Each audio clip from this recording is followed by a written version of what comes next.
Oke, assalamualaikum warahmatullahi wabarakatuh semuanya. Selamat malam. Kembali lagi di channel Paran SPD.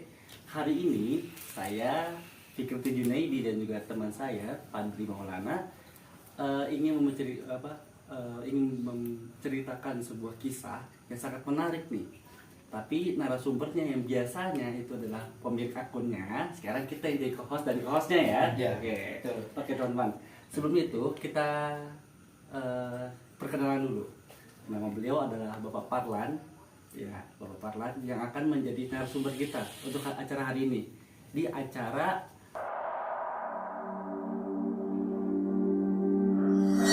menceritakan sebuah kisah-kisah yang sedikit menyeramkan. Tapi di sini kita menjelaskan cerita-cerita yang ada di daerah-daerah kita dulu nih sebelumnya. Nah sekarang sebelum kita menjelaskan apa itu, Bapak mau cerita tentang apa sih Pak sebelumnya? Tentang setu yang angker di Cibinong. Tapi sebelum kita cerita-cerita panjang dulu nih ya, boleh dong kita sambil ngeruput kopi ya Pak? Boleh. Ayo Pak, sebelum itu Bapak juga mau ngerokok juga Pak? Ngerokok juga Pak, ngerokok santai aja. Selanjutnya kita bakal dengerin nih kisah-kisah yang akan diceritakan oleh Bapak Parlan, oke? Kita nantikan saat-saat berikut ini. Bentar. Pak, tadi kan Bapak mau cerita ya? Setu. Iya. Gimana tuh Pak ceritanya Pak? Oh, saya juga pengalaman dan juga menemukan narasumber aslinya dulu sesepuh di sini. Jadi bahwa ada ya setu di sekitar kita di Jalan Mayorokeng, itu setu Cibinong. Ya, itu pada zaman Belanda dulu mau dibangun jalan raya itu jebol terus. Lalu akhirnya pihak pemborong melakukan ritual. Caranya itu membuat panggung bambu yang disetel sedemikian rupa, lalu nanggap ronggeng. Ronggeng itu kalau sekarang apa ya? Lengger ya, macam penari-penari perempuan. Oh iya. Nah, itu terjadi ramai, pengunjung joget, penonton juga joget, tapi itu sudah disetel panggungnya. Ketika rame-ramenya itu lalu dijeblosin, lalu tenggelamlah di situ penabuh, pengerawit, sinden, penarinya, bahkan penontonnya. Ratusan jiwa meninggal dunia, bahkan 2 diantaranya tidak ditemukan lagi, dinyatakan hilang. Seperti itu. Nah, di situ ternyata setu itu konon katanya penunggunya adalah siluman buaya putih. Itu kejadian ini udah lampau banget loh, Lampu banget. itu berarti sekitar kalau masih dalam Belanda berarti sekitar 40-30 Ya, tahun segitu kali. iya, itu pembentukan jalan rayanya itu. Tapi cerita kesini terus banyak korbannya, mungkin sampai saat ini. Itu Iya. kalau misalkan yang pernah Bapak dengar yang mungkin apa ya, saya dibilang apa, ada akhir-akhir ini lah, pernah nggak Bapak dengar bahwa itu pernah tenggelam kah, atau ada kecelakaan di situ? Iya, Pernah betul, Pak? betul. Selama Bapak di sini udah sering banget bahwa di situ setiap korban yang tenggelam kebanyakan anak cowok dan masih muda. Anak cowok Dan masih muda. Biasanya anak-anak pacaran lalu naik rakit begitu tenggelam. Nah, itu kenapa hampir setiap tahun dulunya itu terjadi korban begitu. Kok selalu laki-laki? Ternyata di situ penghuninya itu adalah katanya narasumber orang sini yang sesepuh. Maaf, beliau sudah meninggal sekarang. Tapi saya dulu dengar dari sesepuh di sini itu. Jadi penghuninya adalah siluman buaya putih yang perempuan. Bahkan pernah ya di Cibinong ketika saya masih mengajar di sekitar situ ada sekolah swasta. Saya pernah ngasih tugas anak untuk motret-motret itu karena sedang direnovasi setunya, dibersihin gitu.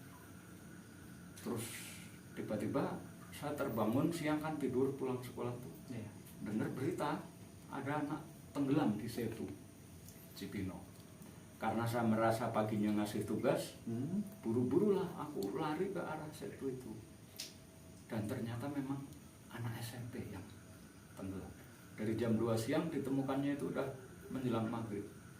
Itu dalam keadaan atas tuh telanjang, di bawah pakai celana biru, celana pendek SMP, dan posisinya seperti ini. Tapi Bapak, maaf ya saya potong. Itu dalam keadaan sudah tidak tiada atau sudah meninggal dunia atau masih hidup? Wah, itu sudah tidak bernyawa lagi. Tidak bernyawa. Dan tadi itu Tapi ada saksi mata di situ, Pak. ada, jadi bapak-bapak yang punya rakit itu di ini ya istilahnya nyewa ya, begitu kan. Cowoknya itu 1 orang, ceweknya 2 orang naik rakit itu, rakit bambu. Iya, iya. Itu sudah minggir padahal peristiwanya itu udah minggir, ceweknya udah turun, cowoknya ini belum turun. Action lah dia, kata yang punya rakit itu, nih gua hebat nih, lihat gitu. Ternyata lalu miring tenggelam. Makanya buat teman-teman yang di luar sana jangan suka gaya-gayaan lah kalau di luar.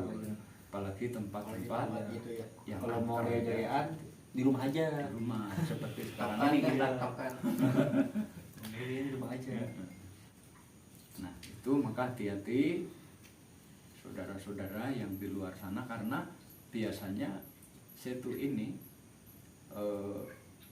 di hari-hari lebaran, libur lebaran itu banyak pengunjung yang Iya. Sana. refreshing atau rekreasi di situ, Iya. lalu naik rakit itu. Iya, ya, karena kita hidup ini bukan cuma di satu makhluk aja, banyak makhluk yang di sini, baik itu yang terlihat maupun yang tidak terlihat. Betul.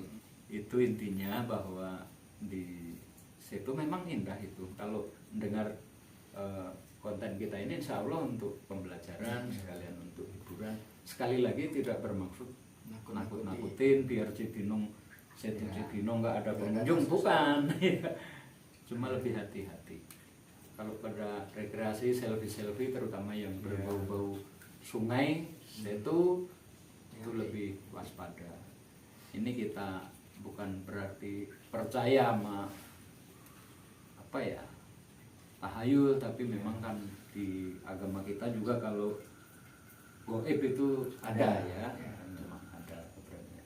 Tergantung ya alam dia, yang penting kita nggak ganggu. Makanya ada baiknya kita doa-doa ya ketika di tempat seperti itu. Mungkin tidak hanya Setu Cikaret dan Cibinong, mungkin setu-setu yang lain nanti kita akan cari tahu, nanti kita ngobrol lagi ya. Oke teman-teman semua, sebelumnya kita ucapkan terima kasih kepada Bapak Parlan ya Pak ya, sudah mau menceritakan kisah-kisah yang tadi kita bisa dengar yang sangat seru tuh tadi tuh. Terima kasih juga buat Pak Adli ini karena udah mau nemenin kita sebagai co-host. Dari kisah ini kita juga bisa ambil kesimpulan nih. Kesimpulannya adalah ya kita hati-hati nih kalau misalkan ketika dalam tempat rekreasi. Iya, tempat rekreasi, jangan lupa berdoa, jangan lupa selalu menjaga diri, tingkah laku dan lain-lain, karena alam ini luas. Jadi kalau misalkan kita gegabah dengan atau misalkan tahu dengan alam, yang ada kita malah celaka. Gitu ya teman-teman ya. Oke teman-teman, jangan terima kasih juga kepada teman-teman yang sudah menikmati video ini. Jangan lupa di like, subscribe dan juga di share pada teman-teman yang lain. Kalau emang ada next konten yang mau kalian bahas atau ada misteri-misteri yang kalian ingin pengen bahas ke kita, jangan lupa komen di bawah ini. Oke ya, terima kasih. Assalamualaikum warahmatullahi wabarakatuh. Dadah.